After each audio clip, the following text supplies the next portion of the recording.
Tayo sa totoo. Kapatid, hello sa'yo. Ayan, at syempre nako 8 minutes na nga po makalipas ang alas 12 ng Thursday. Ayan. Kaya naman po sa lahat ng mga uhaw na uhaw. Sa lahat ng mga thirsty ngayong Thursday. Saan ba kayo uhaw? Uhaw sa pagmamahal, uhaw sa atensyon, o uhaw pa rin sa mga updates sa mga latest chika? Mars, ano na ba? Sumagot ba? Lalo na nga doon sa mga lalo na doon sa mga may pautang dyan. Yung mga legit na mga pautang lang sa mga friends. O naku, magpapasko na. Ano na bang update, Mars? Pare, medyo kailangan ko na eh. Kayo rin naman reregaluhan ko kaya kailangan ko na yung hiniram mo. Update naman tayo, ha? Ayan, at syempre, welcome na nga po sa ating programang H2H Heart to Heart with yours truly, Kuya Poy, ang inyong gwapo Poy. Dito sa 105.9 True FM. At syempre, oras na naman nga po para tayo ay mga lampag doon sa mga medyo nalilito-lito pa rin. Alam nyo, meron nagbe-message sa akin, naku, hindi ko na po kayo napapakinggan sa radyo para nung nakaraang buwan lang, pinapakinggan ko pa. Nandito na nga po kami sa 105.9. Yun. Sa lahat ng mga online viewers natin, ha, tulungan natin ang ating mga kapatid na medyo naliligaw-ligaw at hinahanap-hanap nga po tayo. Sabi, hindi na namin marinig tuloy yung balitaan sa umaga ni na Manong Ted tsaka ni Chacha. Ayan, si Brother June Banaag sa gabi, hindi ko mapakinggan na sa radyo. Yung iba kasi sa radyo pa rin nakikinig, opo. Ayan ha, kaya tulungan na rin natin. Kalampagin na rin natin. Kaya di ba, katok-katok. 105.9, yun ang tutukan na. Yan, ganon. Nandun ang True FM. Yan at syempre, dahil nga po, naku, pa-weekend na ngayon. Ang ibig sabihin, actually, hindi na nga weekend yung iba, no? Kabila na nga, kaliwat kanan ng mga Christmas parties. Kumusta po ba ang inyong mga preparation?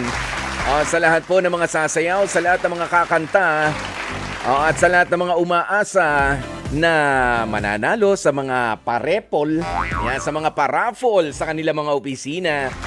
Sige, enjoy nyo po yan sa lahat ng mga nagpa-practice. Yung iba alam ko, no? Namimiss ko yung mga nagtatago pa. Taga-kabilang grupo yan, wag natin pakita yung steps natin.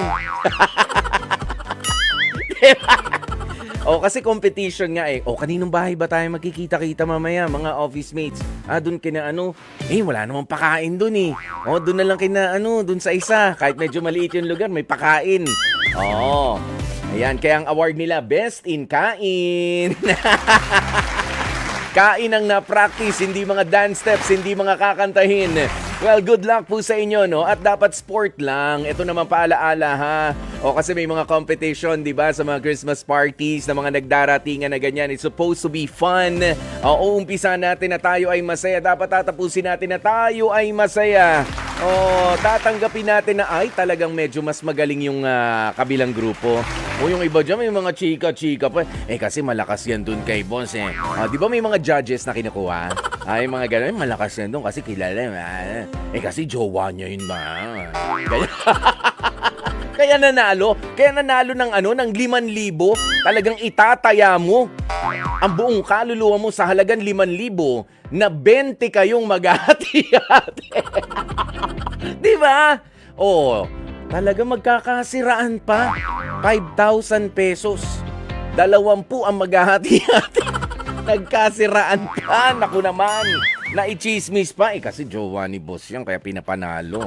Yan, mga ganun ha. Tigilan nyo po yan. Sport lang, di ba? Just do it for fun. Just do it for the spirit of the season. Ganyan. Pero syempre, wag lang rin naman yung malinaw na dayaan naman. Wala nag-perform, pero panalo. Yun lang. Ayan, pero kung ano pa man ang inyong mga preparation, sana po ay napaghahandaan nyo rin po ang ating araw-araw na pagsasama, of course, dito sa ating programang H2H, Heart to Heart. Dahil ito rin po ang ipe-prescribe ko sa inyo, paghandaan nyo po dahil Thursday ngayon, meron kaming ibibigay sa inyo na tanong na magbibigay nga po sa inyo ng pagkakataon na makapag-uwi ng mga exciting prizes natin na hatid sa atin ng Surf. Yan yon. At isa nga po sa mga preparation ay yung i-share nyo na po ng i-share ang ating live streaming as in now na. Ayan, i-share nyo na po ng i-share yan mga kapatid. Huwag po kayong mahihiya. Ayan, at syempre ilakas na rin ang inyong mga radyo dito sa frequency 105.9. Nako, eto na. Gigil na gigil ba ang ating makakausap ngayon? Ay nako, gigil na gigil dahil eto na nga po ang ating HEART kung saan ay binigyan na nga po natin ng panibagong pakahulugan ang salitang heart. Oo, hiniwa-hiwalay po natin ang bawat letra at sa pagtatapos ng ating pag-uusap, pakikipag-usap sa dalawang makausap natin ay papipiliin natin sila. Ano ba ang heart decision nyo na? Oo, letter H for half and half. Diyan ka, dito ako. Medyo 50-50 pa rin talaga eh. Bahala na. Ayan. O kaya naman, letter E, i-evaluate na muna. Sige, magkasama tayo pero evaluate lang rin muna natin to ha. Hindi nga tayo magkaiwalay pero evaluate muna natin. Drama. Ayan, at syempre yung letter A na gusto ng lahat, yung approve naman.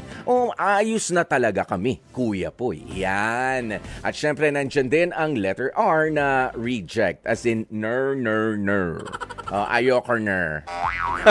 Reject na. At ang letter T ay yung try again. Sige, subok ulit tayo.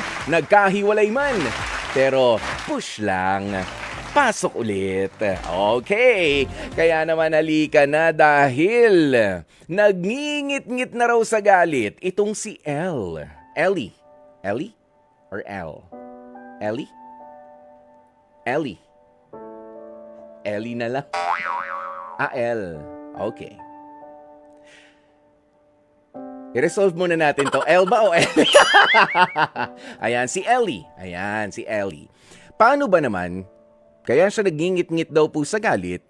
Ito raw kasing si Kevin ay sumobra naman yata sa pagiging close sa kanyang mga kakilalang mga babae. Ayon kay Ellie, okay naman daw na maging friend yung boyfriend niya na si Kevin. For as long as hindi naman daw ganun ka-OA. Aba, teka lang. Gaano ba ka-OA at gaano ba ka-close yung ka-close kaya nagngingit-ngit na sa galit itong si Ellie ng Manila na makakausap po natin ngayon. 29 years old. Magandang tanghali sa iyo, Ellie. Magandang tanghali din po, Kuya Boy. Ano bang mas gusto mo, L or Ellie? Ang tamang pronunciation po ng pangalan ko is L. Di L. L tayo. Doon tayo sa L. Okay. L, eto na nga tayo. Ang sabi mo, okay lang naman na maging friend. Meron ka ba mga particular friends na pinagseselosan dito kay Kevin? Yes po, meron po. Nako, bakit? Kwento. Well, marami po siyang friends na babae and super close po nila na to the point na pag may problem po yung kaibigan niyang babae, pinupuntahan niya po mismo sa bahay nila just para lang pong masolusyonan yung problem niya. And then minsan po yung mga friend niyang babae kailangan ng ganto-ganto, nagpapabili ng ganyan, and yung boyfriend ko naman po one call away lang po bibili ng ganyan just for her. So parang maling gawain na po yun since kasi may relasyon po kami ganun. Okay. Magkakaroon ba ng diferensya kung sakasakali na gagawin ng boyfriend mo na si Kevin yung mga pabor na hinihingi ng kanya mga friend na babae o girlfriends, okay, kung magpapaalam muna siya sa'yo? Kuya po, sa akin naman po, okay lang naman po. Pero wag naman po yung, parang napapadalas na po kasi palagi yung mga friend niyang babae na ganun yung ginagawa sa kanya. Siya naman po, sige lang po ng sige, gawa lang po ng gawa. So, parang ako, wala nang limit yung, hindi niya na alam yung limitation niya sa ginagawa niya. Ang sabi mo kanina, mga friends niyang babae. Okay, mga friends niyang babae. So, we're not just talking about one person, two persons. Ilan ba ito mga to? Ang friends niya po na ngayon is nasa 6 po. 6 na humihingi ng pabor Yes. sa kanya on a regular Yes po, basis. Ganyan. Yes po, yung po yung mga friend niya before nung college, high school, mga Barkada na mga kababaihan. Okay, pero meron din naman siya syempreng set of friends na mga kalalakihan. Yes po, meron naman po siyang mga lalaki na circle friends. Okay. Sige, nagsiselos na nga mga kapatid, ano, itong si L dahil sa medyo napapadalas na yung mga pabor na hinihingi sa kanyang boyfriend. Nakakaabala ba sa oras ninyo, para sa oras ninyo together, yung paghingi-hingi ng pabor ng mga friends niya? Sometimes, Kuya Paul, kunyari magkasama po kami ni Poy. Kevin. Poy. Kuya Poy. Ah, Kuya ah, Poy. ah. Sorry po. So, magkasama po kami. May times po na magkasama po kami ni Kevin. And then, bigla po mag-chat sa kanya yung kaibigan niyang babae. And then, parang wala po siyang pakinamdam na ma-hurt ako sa ginagawa niya. Aalis na lang po siya bigla. Talaga? Bibili ng... Yes po. Bibili ng ano? Pero may papabili ng ganito. Just, for example, may emergency yung kaibigan niyang babae. Well, understandable naman po yung emergency, pero magkasama po kami nung time na yun. So parang hindi niya po iniisip yung nararamdaman ko nung time na yun na umalis siya dahil lang dun sa... Dali, anong klase bang emergency yan? Baka kailangan naman kasing bumili ng catapres at meron nag-high blood pressure. Ha? Parang ano lang po, may like fat, like mga food, parang mga ganun po, Kuya Poy. Pagkain. Emergency. Yes po. Pagkain. Ano yung bumababa na sugar nung kaibigan niya? Maintindihan ko kung gano'n, ha? Kung merong problema, kung medyo diabetic na. Oo, talagang ano. Pero bakit ba napapadalas yung utos? Nandyan lang rin ba sa paligid ninyo nakatira yung mga friends niyang ito? Yes po, along Manila din po nakatira yung mga friends niya. Sige. Ganito muna, no? Dahil nasa kabilang linya naman natin, si Kevin, tanungin natin kung bakit ganun na lamang. Yung kanya rin syempre pag-attend sa kanya mga barkada kahit nung bago pa kayo nagkakilala. Tama? Barkada niya na ito mga to bago pa kayo nagkakilala? Yes po. Yun. Kevin, magandang tanghali sa'yo. Magandang tanghali po, Kuya Poy. Oo, ay nako, etong si girlfriend mo na si L ay nagseselos dahil masyado ka raw mapagbigay sa mga pabor na hinihingi ng mga girlfriends mo. Hindi yung mga girlfriend na jowa, ang mga friends mong babae. Oo, hindi, medyo nakakalimutan mo na raw yata siya. Opo, Kuya Poy. First of all, Kuya Poy, para sa akin kasi, hindi kasi masama na tumulong sa kapwa lalo na pag nangangailangan. Ako po kasi, Kuya Poy, may ideology kasi ako na pag yung babae nangangailangan, kailangan tulungan. Ano-ano ba yung mga ibinibigay mo mga pabor? Kasi hindi lang naman isa, hindi lang dalawa. Marami pala. Oo, set of friends mo ito, Kevin, na parang pinagsisilbihan mo naman din. Opo. Actually, Kuya Poy, hindi lang po set of friends. Majority talaga ng mga babae tinutulungan ko. Lalo na pag nangangailangan sila ng pera, hindi mabigay ng jowa. Kasi ako, Kuya Poy, talagang equality talaga Gusto ko na yung kailangan ng mga babae. Kailangan gusto ng ko mga kababaihan. Nasusupply. Opo. Yun po yung ko, Kuya Poy, ideology ko. Kasi yung panahon ngayon, yung mga babae po kasi hindi natitreat ng maayos. Kaya ako po yung nag-ano na. Oo. Ayan. Alam mo, ano bang gawa mo sa buhay, Kevin? May lending business po kami, Kuya Poy. Yun. Family business po namin yun. Yun. Okay. During your free time, ano bang pinagkakaabalahan mo?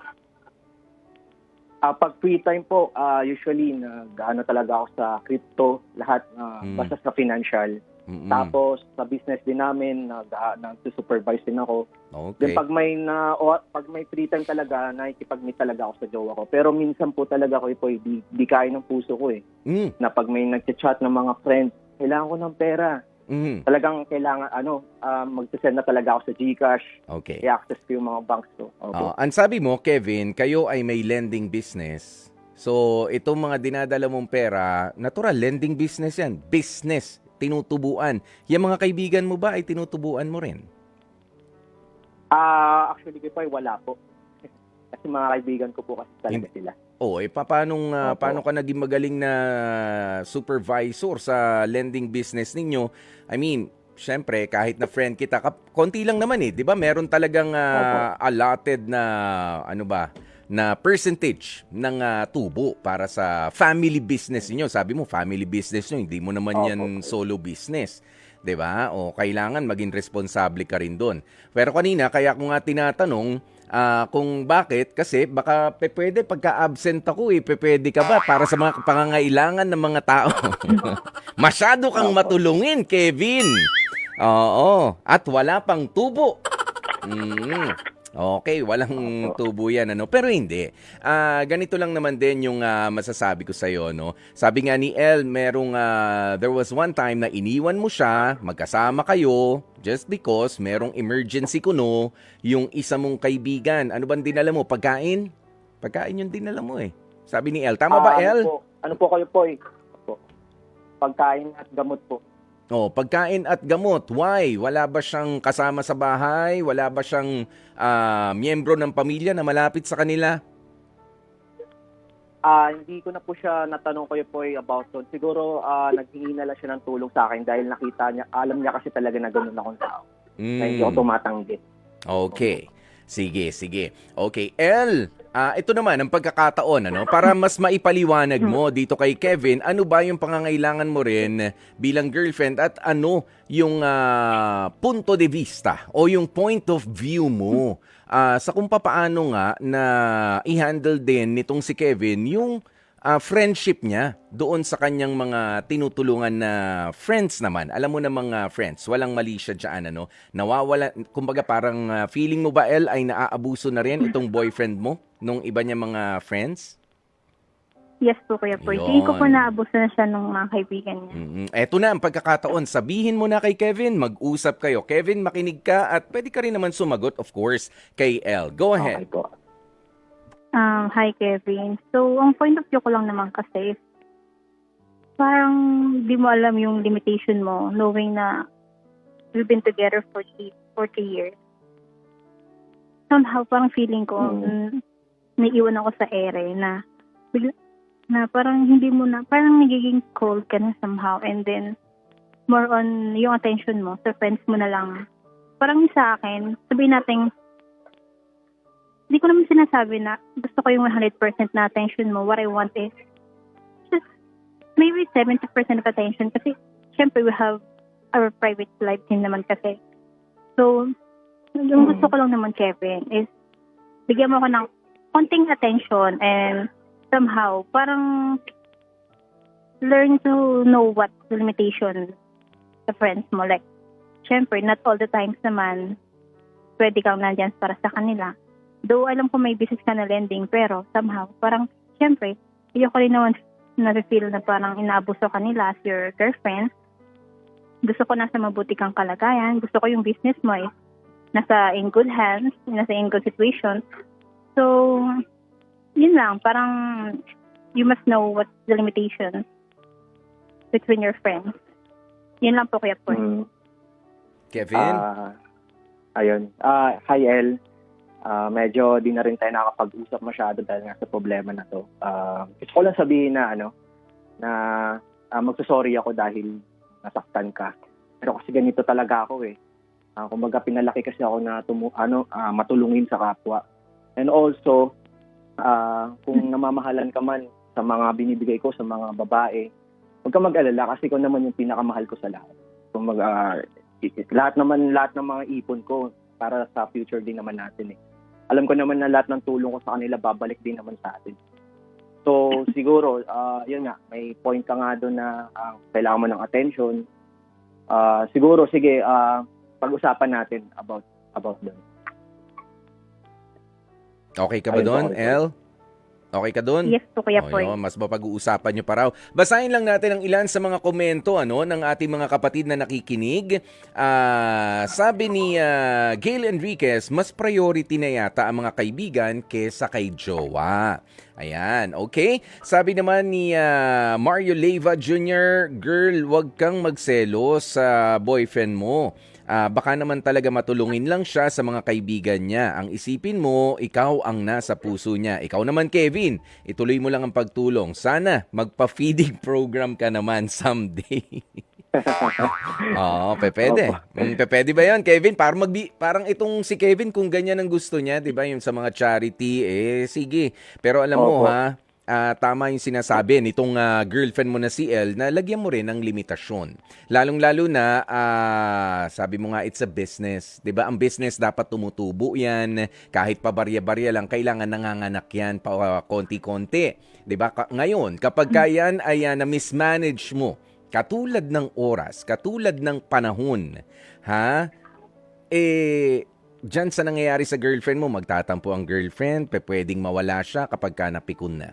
Wala ka ng inspirasyon, sasabihin mo. O, kaya ganyan din sa business, di ba? Kapag ka hindi mo nabigyan ng tamang atensyon at lahat na lang, you are, let me just remind you, Kevin, hindi ako nakikialam sa kung ano man yung sinasabi mong ideology mo kanina o paniniwala mo na, hindi, gusto ko talaga tumulong. Yes, you can say that now dahil meron ka. But you have to take care kung ano yung meron ka ngayon. At to tell you frankly, hindi sa'yo yan. Sabi mo nga, it's a family business. Minana mo lang, kaya dapat yan ay ingatan mo rin.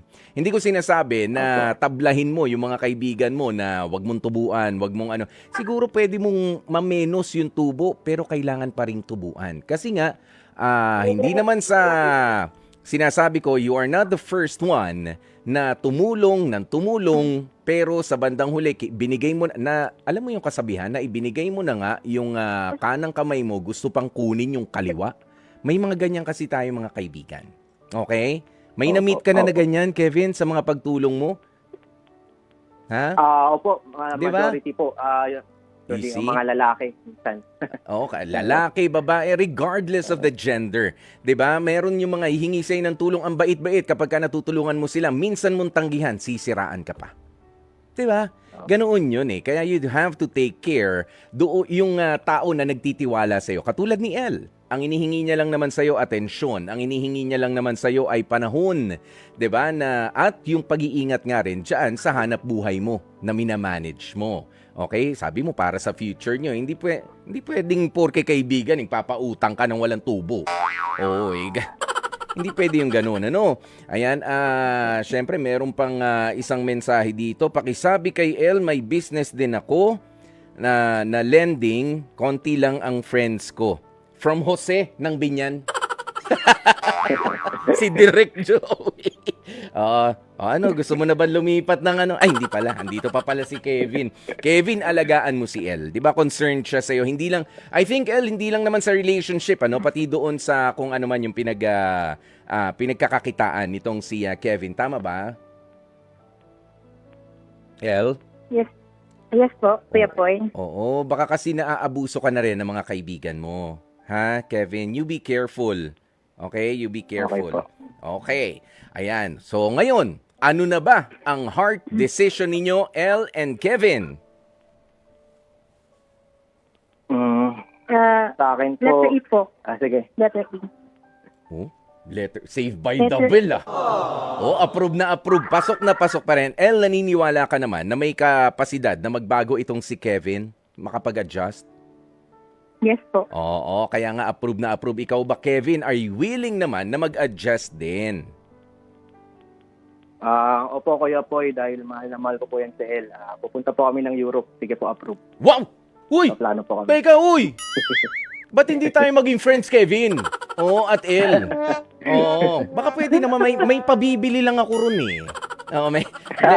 Pero Okay. kanina nga may narinig ako, masyado mahal daw yung mga pinamimigay mo mga regalo para sa mga kaibigan mo. Ano bang bibigay mo kay El? Bumabawi po. Ayan na yung Basta po, Kuya Poy, aasahan niya po yan na babawi ako. Yeah. Lahat po ng gusto niya, bibigay ko po sa kanya. Sa Yeah. Europe. Yan. Sa Europe tour po namin. At syempre, kahit nakakakilig, nakakatuwa na mapakinggan na lahat ng gusto mo, ibibigay ko, wag lang natin ilimit yon doon sa mga material na bagay.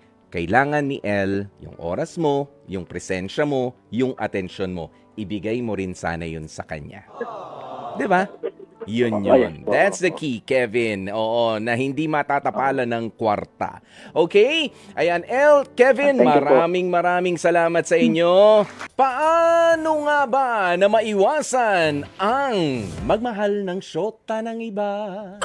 O sakit ng ulo, maniwala ka. Mahirap. Oh!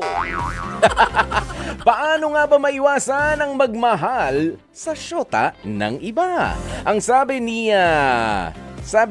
Marie Nercua, maging tapat ka sa partner mo. Yon. Kung may partner, paano kung single? Yung iba kasi single, di ba?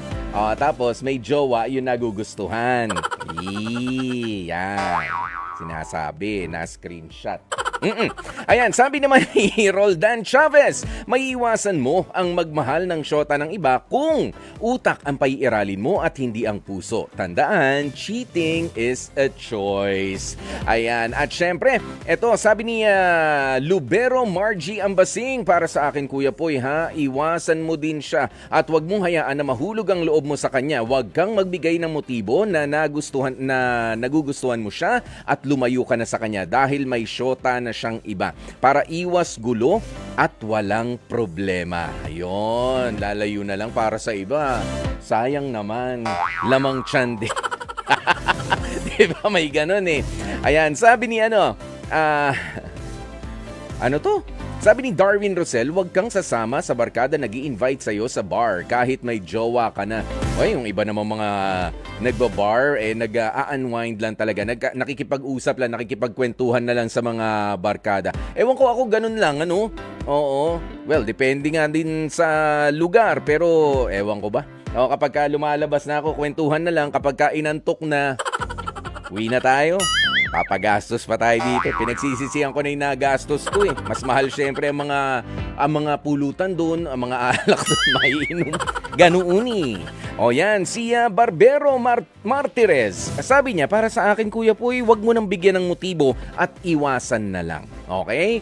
Para maiwasan talaga ang magmahal ng syota ng iba. Yun. At syempre, naku, alam nyo na po ang inyong mga isasagot dyan, sa mga kapatid nga po natin. At sa mga gagawin ninyo, ako naniniwala na alam mo naman na kailangan mo nang iwasan ang syota na ng iba. Kung going strong sila or hindi man, wag mo nang isipin yun. Wag mo nang isipin kung okay pa ba sila o hindi na. Kasi yung iba dun bumabase. Sige, pagbibigyan ko, papansinin ko siya dahil hindi naman na sila okay eh. Kaya ganyan. Unless, ganito na lang mga kapatid, unless matapos ang relationship nila, at dun ka pumasok, alam nyo, mas maayos-ayos yun. Mas maayos-ayos yun. Alam nyo kung bakit? Hindi nag-overlap yung relationship. Ayan, hindi ka pwedeng maging dahilan ng kanilang hiwalayan kasi hindi mo naman na-impluwensyahan. Kung sakali ngang malapit na sila o may napipinto ng hiwalayan. Di ba gusto mo ba yun? Ikaw pa yung dahilan ng hiwalayan. Naku, pangit ha? Oo, kaya naman tahimik ka na lang dyan. Not necessarily lumayo. Dumistansya. Di ba? Dumistansya ka na lang habang sila pa, di sila respeto ang tawag doon. Ngayon, kung darating yung panahon na talaga magiging kayo pala, wala naman na sigurong masama doon. Oo, kahit pa nga gusto mo na siya dati, pero basta siguraduhin mo na hindi ikaw ang naging dahilan at hindi ka gumawa ng paraan para magkasira sila ng kanyang partner, ay okay na okay tayo dyan. Kakampi mo ko dyan, ha? Basta walang overlapping, ha? Kahit na you think it's hot. Oo, basta walang overlap. Ay nako, 12 minutes bago magalauna ng hapon sa aming pagbabalik mga kapatid. Malalaman na nga natin ano nga ba ang tanong na pakakaabangan ninyo, at kailangan sagutin para kayo na nga ang mapili sana. Oo, sana kayo na ang mapili na susunod na mabiyayaan ng mga handog na regalo mula sa Surf. Dahil susunod na ang I Heart Surf. Hello muna kay Laila Chicadora. Ayan, nakikinig sa atin ngayon. Hello, Laila. Kumusta naman? Ayan, si Laila Chicadora ng programang Shout Out. Ayan, at syempre napapakinggan din tuwing 5:15. Oo, 5:15 ng hapon, ano? O, nagpapalaro sa inyo. Namimigay din ng papremyo. Oo. At dito lamang po yan sa 105.9 True FM. Meron ka ng balita. 'Di ba? Meron ka pa mga latest entertainment news. Meron ka pang heart to heart. O meron ka pang advice giving programs. At meron ka pang, kita nyo naman, cash giving programs. 'Di ba? Nakikinig ka, na-entertain ka, na-educate ka, aba, nag-gain ka rin sa bulsa. May mga ganun. May mga ganun tayong mga pakulo, ano? Kaya naman maraming salamat po sa inyo, sa mga kapatid natin na wala ho talagang tigil sa kasusuporta. Kaya naman ipangalandakan na ang True FM ay nasa 105.9 na sa radyo. Maraming salamat sa inyong isang oras na pagtutok na naman sa ating programa, mga kapatid, ha? Bukas ulitin natin ang maganda natin na kasanayan tuwing pananghalian, at yan nga po ay tumutok sa mga kwento na hatid sa inyo ng H2H, Heart to Heart. Nakasama nyo nga po ang inyong lingkod. Ako po si Kuya Poy, ang inyong gwapopoy para sa 105.9 True FM. Dito tayo sa totoo,